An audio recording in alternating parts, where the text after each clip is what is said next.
आज मन बहुत आक्रोशित है और दुखी है, क्योंकि आज ये डर लग रहा है कि कहीं कश्मीर में 90 के दशक वाले हालात वापस तो नहीं लौट रहे हैं।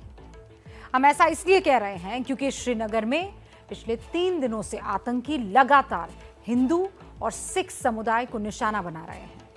72 घंटे में 4 लोगों की हत्या हो गई है। ये कोई आम हत्या नहीं है, ये टारगेटेड किलिंग है। चुन चुनकर उन लोगों को मारा जा रहा है जो 90 के दशक में कश्मीर छोड़कर नहीं गए। अब उन्हें डराने के लिए यह संदेश दिया जा रहा है कि तब नहीं गए थे, अब चले जाओ। आज हम सबसे पहले आपको एक मां का दर्द सुनाना चाहते हैं। ये श्रीनगर में आज मारी गई स्कूल प्रिंसिपल सुपिंदर कौर की मां है।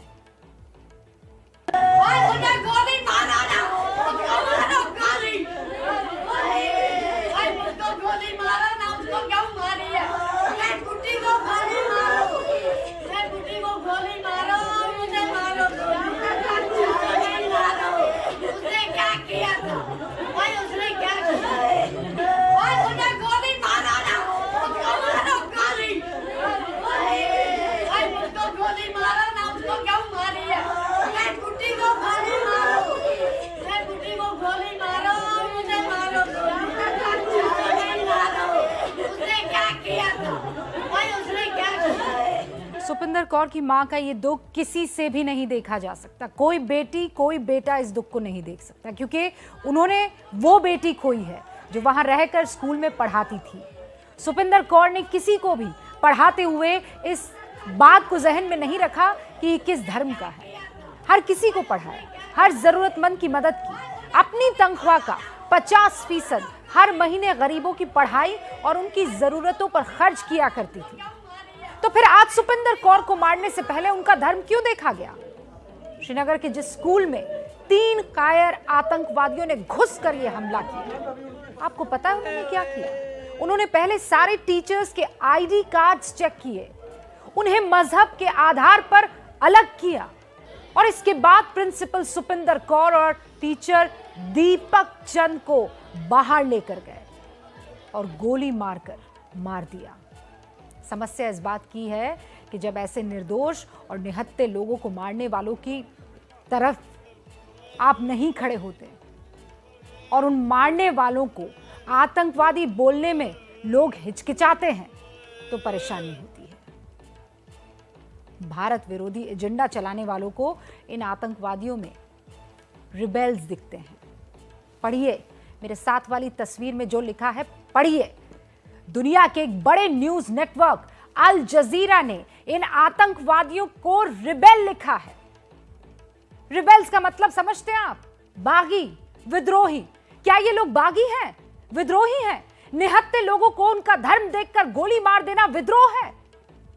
आज हम चाहते हैं कि देश विरोधी एजेंडा चलाने वाले सभी लोगों को श्रीनगर के मेयर जुनैद मट्टू का एक बयान सुनना चाहिए, बहुत गौर से सुनना चाहिए, जो बता रहे हैं कि कैसे इन आतंकवादियों के प्रति लोकल कश्मीरियों को भी अपनी सोच बदलने की जरूरत है। मिलिटेंसी किसी औरत पे, निहत्ती औरत पे गोली चलाना पीठ पीछे मिलिटेंसी नहीं होती। आप लोग टेररिस्ट को टेररिस्ट बोलना तो शुरू कीजिए। मिलिटेंट जो होता है वो फौज के खिलाफ लड़ता है।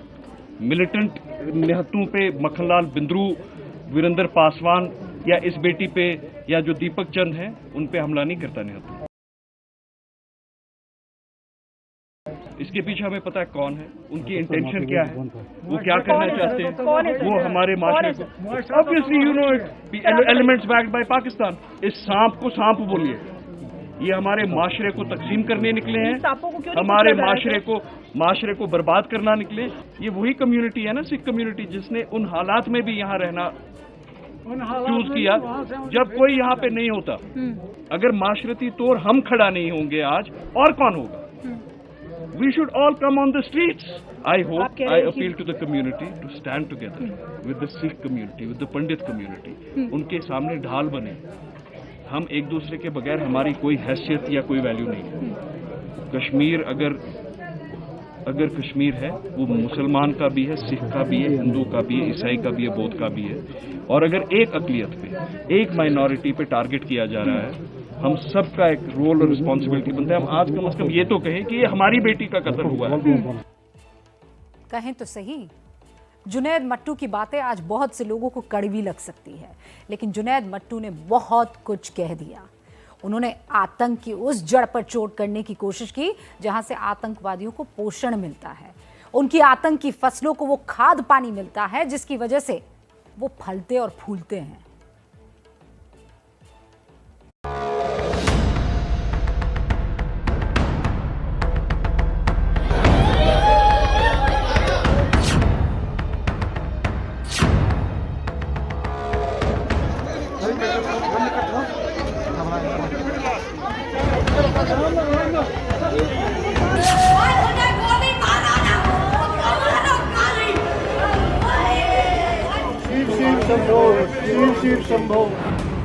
तो क्या कश्मीर में 90 वाला दौर लौट रहा है?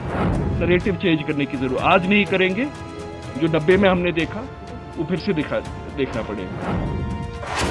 क्या कश्मीर में 90 के दशक वाली दहशत फिर दिख रही है? ये कुछ लोग जो पाकिस्तान के इशारों पे यहाँ कुछ ताकतें काम कर रही हैं, वो 90 का दशक जो है दोबारा दोहराना चाहते हैं।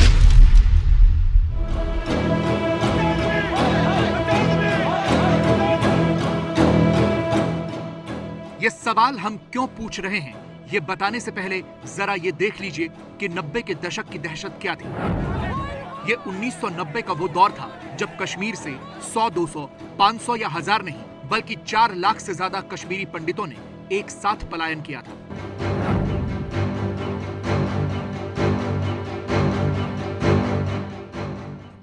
जनवरी 1990 को कट्टरपंथियों ने ऐलान कर दिया कि कश्मीरी पंडित काफिर हैं।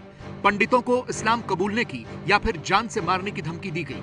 फरवरी और मार्च आते आते लाखों की तादाद में कश्मीरी पंडितों ने घाटी छोड़ दी। कश्मीरी पंडितों की 95% आबादी को अत्याचारों के जरिए उस कश्मीर से भगा दिया गया जहां के वो मूल निवासी थे। कश्मीरी पंडित पूरे देश और दुनिया में फैले, लेकिन एक आस उनके मन में हमेशा रही, अपने घर वापस जाने की। केंद्र में बीजेपी की सरकार आई तो उन्हें फिर से कश्मीर में बसाने का सपना दिखाया। कश्मीरी पंडित, कश्मीरी विस्थापित भाई और बहनों का केंद्र की सरकार उनके अधिकार, उनके सम्मान, उनके गौरव के लिए प्रतिबद्ध है। लेकिन अब ये सवाल उठ रहे हैं कि ऐसा कैसे होगा, और इसीलिए ये पूछा जा रहा है कि क्या 90 की दहशत वाला दौर वापस लौट रहा है जब धर्म के आधार पर कश्मीरी पंडितों को भगाया गया था। इस देश में कश्मीर एक ही है जहां से पंडितों को धर्म के आधार पर निकाल दिया गया। आज आतंकवादियों ने श्रीनगर के बाहरी ईदगाह इलाके में जिस स्कूल को निशाना बनाया, वहां धर्म के आधार पर ही दोनों टीचर्स को मारा गया। Government boys higher secondary school की प्रिंसिपल सुपिंदर कौर सिख थी और उनके साथी टीचर दीपक चंद एक कश्मीरी पंडित थे।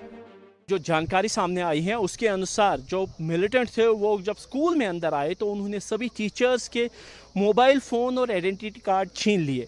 आइडेंटिटी कार्ड के ज़रिए ही टीचर्स की पहचान की गई और उसके बाद प्रिंसिपल सतिंदर कौर और टीचर दीपक को अलग करके उनको गोली मार दी गई। यानी ये जो टारगेटेड किलिंग थी उसके लिए बिल्कुल तैयारी के साथ मिलिटेंट आए थे। यानी उनके पास पूरी जानकारी थी कि स्कूल में कौन से टीचर हैं और किन टीचर्स को उनको निशाना बनाना है, और इसीलिए आइडेंटिटी कार्ड चेक किए गए। हालांकि जो यहाँ पे आई विटनेस हैं उनका ये कहना है कि बार बार जो हमलावर थे उनकी तरफ से यही बोला जा रहा था कि आपने ज़बरदस्ती बच्चों से 15 अगस्त के दिन झंडा चढ़वाया और उसी के बदले में ये कार्रवाई अंजाम दी जा रही है।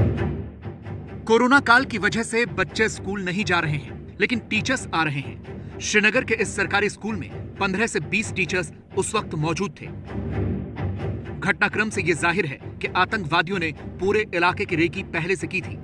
सुबह करीब 9:45 बजे 3 आतंकवादी आए। उन्होंने सारे टीचर्स को डराना धमकाना शुरू कर दिया। सबके आईडी कार्ड चेक किए, प्रिंसिपल सुपिंदर कौर और टीचर दीपक चंद को गोली मार दी और भाग गए। अपने साथी टीचरों को याद करके अब ये टीचर भावुक हैं, रो रहे हैं। एक हमारी प्रिंसिपल मैम है, उसका नाम है सुपिंदर कौर, और दूसरा एक टीचर है दीपक सर। बहुत ज़्यादा दुख है, हम शॉक्ड है इस वक्त, हम कुछ नहीं कह सकते। हम कितना लॉस हुआ है एजुकेशन? बहुत ज़्यादा लॉस हुआ है कि एक्सप्लेन नहीं कर सकते हम कितना लॉस हुआ है। ये जो सब गनशॉट्स हुए लगभग कितने हुआ? मुझे लगता है 5-10 फायर हुए हैं। यानी ये साफ है कि टारगेटेड किलिंग्स हो रही हैं और यही असल दहशत की वजह है, क्योंकि आम नागरिकों को मारने की घटनाएं लगातार हो रही हैं। पिछले 6 दिनों में देखें तो ये अंजाम दी गई 5वीं घटना है जिनमें अब तक 7 आम नागरिक मारे गए हैं। 5 किलोमीटर के दायरे के अंदर ही ये सभी घटनाएं अंजाम दी गई। इन घटनाओं के बारे में सुरक्षा बलों का ये कहना है कि ये टारगेटेड किलिंग के पीछे जो मंशा है वो दोहरी है। एक तरफ जहां मिलिटेंट इन घटनाओं को अंजाम देकर एक डर और भय का माहौल फैलाना चाहते हैं, वहीं दूसरी तरफ दो समुदाय के बीच में दरार पैदा करने की भी कोशिश की जा रही है। 4 जो थे वो नॉन मुस्लिम्स थे, जबकि 3 जो थे बांडीपुर में 1 और श्रीनगर में 2 लोग वो मुस्लिम थे। यानी दोनों समुदाय को तो टारगेट किया गया है, लेकिन जिस तरीके से एक ही समुदाय विशेष को टारगेट करने की कोशिश की जा रही है वो चिंता की बात है। सिविलियन को टारगेट करने के जो इंसिडेंट्स पिछले कुछ रोज से जो हुए हैं, ये अपने आप में दरिंदगी, वहशत और दहशत का एक मेल है, जिसमें बिल्कुल बेगुनाह जो लोग हैं, जो समाज की सेवा में लगे हैं, जिनका किसी से कोई लेना देना नहीं है, उनको टारगेट किया जा रहा है। ये दहशत का माहौल पैदा करने के निशाने से इस तरह की कार्रवाई जो है, आपसी भाईचारा जो जहां पर कश्मीर में आपस में लोगों का है, उसको नुकसान पहुंचे, उसको ठेस पहुंचे। ये सुपिंदर कौर का घर है। उनके परिवार ने 90 के दशक में भी कश्मीर से जाना ठीक नहीं समझा। वो वहीं रुके रहे, सब ठीक ठाक चल रहा था, लेकिन किसे पता था कि ऐसे मार दिया जाएगा। सुपिंदर कौर के पड़ोसियों का कहना है कि वो बिना जाति धर्म देखकर हर किसी की मदद करती थी, यहाँ तक कि अपनी 50% सैलरी गरीबों में खर्च करती थी। बहन हमारी सुपिंदर कौर थी, ये 50% अपनी पे गरीबों, यतीमों, मिस्किनों, राह चलते हुए को भी उस पे ही खर्च करती थी। मुसलमान लड़की एक यतीम लड़की थी, उसे इसने गोद लिया था और हमारे घर उसको कहा कि 15,000 रुपया पर महीना मैं दूंगी, इसको आप पाले। सुपिंदर कौर के पड़ोसी शौकत अली शॉक्ड हैं। जिन आतंकवादियों ने सुपिंदर कौर को मारा, उन्हें वो दरिंदा बता रहे हैं। इतना ही कहूंगा, दरिंदे से कम कुछ नहीं है, वो दरिंदा ही हो सकता है। वो किसी भी मजहब से ताल्लुक नहीं रहा, वो दरिंदा है और उसे ऐसी मौत मिलनी चाहिए कि जैसे दुनिया का सिख है, हिंदू है, डोगरा है, जो भी है, हम कश्मीरी है, हम यही नारा देते, हम एक है, हम एक है, हम एक है। ये हमारी बहन है, ये हमारी बहन थी, हम इसको कंडेम करते हैं।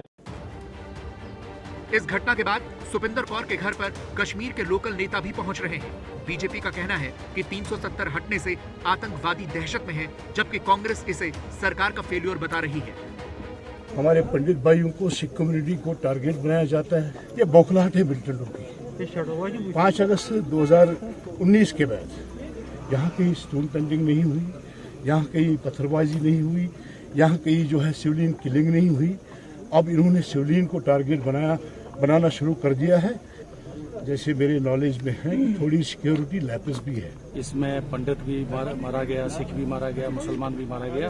कि ये दिल्ली सरकार का फेलियर है, क्योंकि गवर्नमेंट उनकी है, होम डिपार्टमेंट उनके पास है और एक इन्वेस्टिगेशन मैटर बनता है। ये एक औरत को मारना ये बेइंसाफी है, बहुत ही बुज़दिलाना हरकत है इस्लाम में और किसी मजहब में ये है।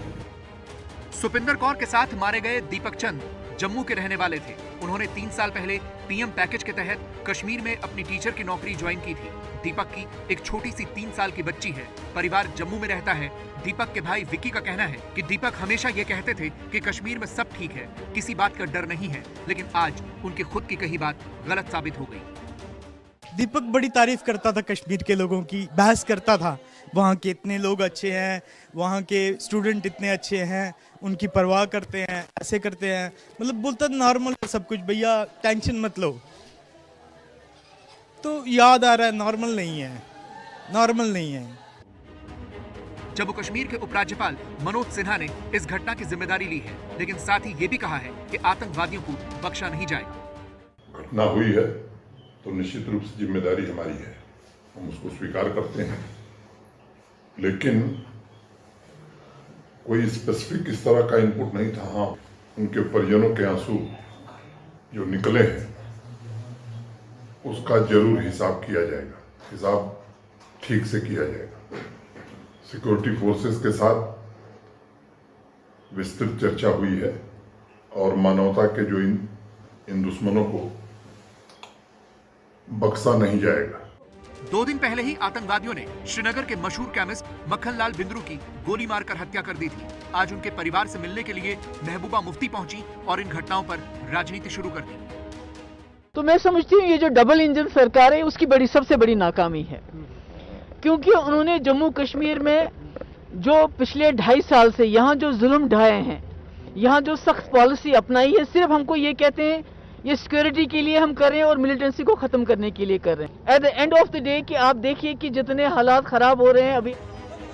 लेकिन इस घटना के बाद कश्मीरी पंडित डरे हुए हैं। घाटी में पहले से ही बहुत कम संख्या में कश्मीरी पंडित बचे हैं और उन्हें भी निशाने पर लिया जा रहा है। ऐसे में वो अब डरे हुए हैं।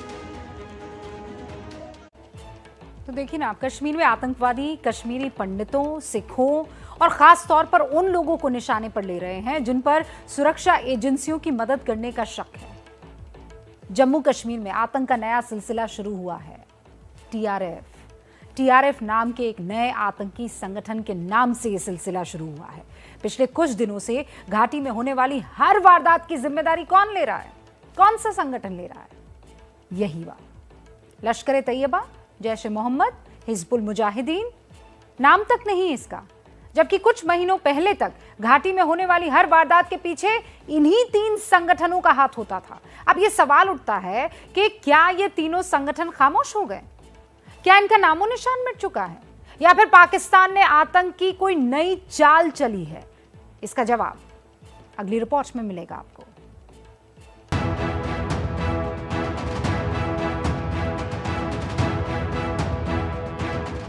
चोरों की तरह दस्तक देना, हैवानों की तरह खून बहाना और बुजदिलों की तरह भाग जाना, यही है कश्मीर में आतंक के उस नए संगठन की मॉडस ऑपरेंडी, जिसने पिछले 5 दिनों में 7 लोगों का बेरहमी से कत्ल किया है। इस संगठन का नाम है टीआरएफ, यानी the resistance force. Jammu Kashmir में टीआरएफ भले ही आतंक का नया नाम बन रहा हो, लेकिन सच्चाई यह है कि यह केवल पुराने आतंकी संगठनों की नई पैकेजिंग है। पाकिस्तान में बैठे आतंकी आकाओं ने अपनी बंद होती दुकान को नई जान फूंकने के लिए इस संगठन को शुरू किया है। जाहिर तौर पर पुराने किरदारों वाली इस नई कहानी के सूत्रधार भी पाकिस्तान की खुफिया एजेंसी आईएसआई ही है। टीआरएफ के नाम से घाटी में आतंक का खेल पिछले करीब 2 साल से चल रहा है। शुरुआत में टीआरएफ ने कुछ वारदातों से सुरक्षा एजेंसियों की नींद जरूर उड़ाई, लेकिन जब इनका सफाया शुरू हुआ तो पाकिस्तान की एक और आतंकी चाल से नकाब उठ गया। दरअसल टीआरएफ के ढेर हो रहे ज्यादातर आतंकी लश्कर ए तैयबा के हैं। खुफिया रिपोर्ट से यह भी पता चला है कि असल में टीआरएफ हाफिज सईद के लश्कर का भी फ्रंट है। हालांकि इसमें जैश और हिजबुल मुजाहिदीन के भी कुछ आतंकी शामिल हैं और जम्मू कश्मीर से आर्टिकल 370 हटाए जाने के बाद ये वजूद में आया। अब सवाल उठता है कि आईएसआई ने टीआरएफ क्यों बनाया, क्यों बरसों पुराने आतंकी संगठनों का नाम बदला और क्यों पुराने आतंकियों को नए संगठन में जोड़ा गया। दरअसल पाकिस्तान ने टीआरएफ के जरिए अपनी आतंक की दुनिया बचाने का भी खेल खेला और आतंक के दाग छिपाने की भी साजिश रची। जम्मू कश्मीर में सेना के ऑपरेशन ऑल आउट में लश्कर, जैश और हिजबुल मुजाहिदीन के आतंकी तेजी से ढेर किए गए। आईएसआई को जब संगठन खत्म होता दिखा तो उसने अपने आतंकियों को बचाने के लिए संगठन का नाम बदलकर टीआरएफ कर दिया। इसके साथ ही लश्कर, जैश और हिजबुल इतने बदनाम हो चुके थे कि उस पर अंतर्राष्ट्रीय दबाव बढ़ रहा था। उसने एफएटीएफ के शिकंजे से खुद को बचाने के लिए पुराने संगठन को नया नाम दे दिया। यही नहीं, घाटी में लश्कर, जैश और हिजबुल इस कदर बदनाम हो गए थे कि अब नए लोग उनसे नहीं जुड़ रहे थे। नए युवाओं को जोड़ने के लिए भी आईएसआई ने नाम बदलने की चाल चली। इसके साथ ही टीआरएफ जैसा नाम रखने से मजहबी पहचान छिपाई जा सकती है। इससे आतंक की दुकान को और बढ़ाने में मदद मिलेगी। ये बात हो रही है कि जिस प्रकार से सेना का ऑपरेशन ऑल आउट चला तो घाटी में, कश्मीर में मिलिटेंट्स बहुत रिएक्टिव हो गए थे उन्हें समझ नहीं आ रहा था क्या करें। ये भी कहा जा रहा है कि उन्होंने शायद हाथ मिला के टीआरएफ बना लिया है। हो सकता है कुछ लोग आपस में मिले हों, जुड़े हों, क्योंकि संख्या इतनी कम रह गई थी। कश्मीर में टारगेटेड किलिंग्स में आई तेजी को आईएसआई के नए प्रमुख की नियुक्ति से भी जोड़ा जा रहा है। अब फैज हमीद की जगह लेफ्टिनेंट जनरल नदीम अंजुम ने ली है। इसलिए माना जा रहा है कि हाफिज और मसूद जैसे आतंक के आका अपने नए बॉस को खुश करने के लिए भी हमलों को अंजाम देने में जुट गए हैं। और इस वक्त श्रीनगर से एक और खबर आ रही है। बारीपुरा ईदगाह इलाके में एक सीआरपीएफ पर आतंकियों ने ग्रेनेड से हमला किया है। इस हमले में फिलहाल जानमाल के नुकसान की कोई खबर नहीं है। हम दुआ करते हैं कि ऐसा ही हो कि किसी जान और माल का नुकसान ना हो, लेकिन आतंकियों के हौसले बढ़ते चले जा रहे हैं। वो इन पिछले 48 घंटों में दिख गया है।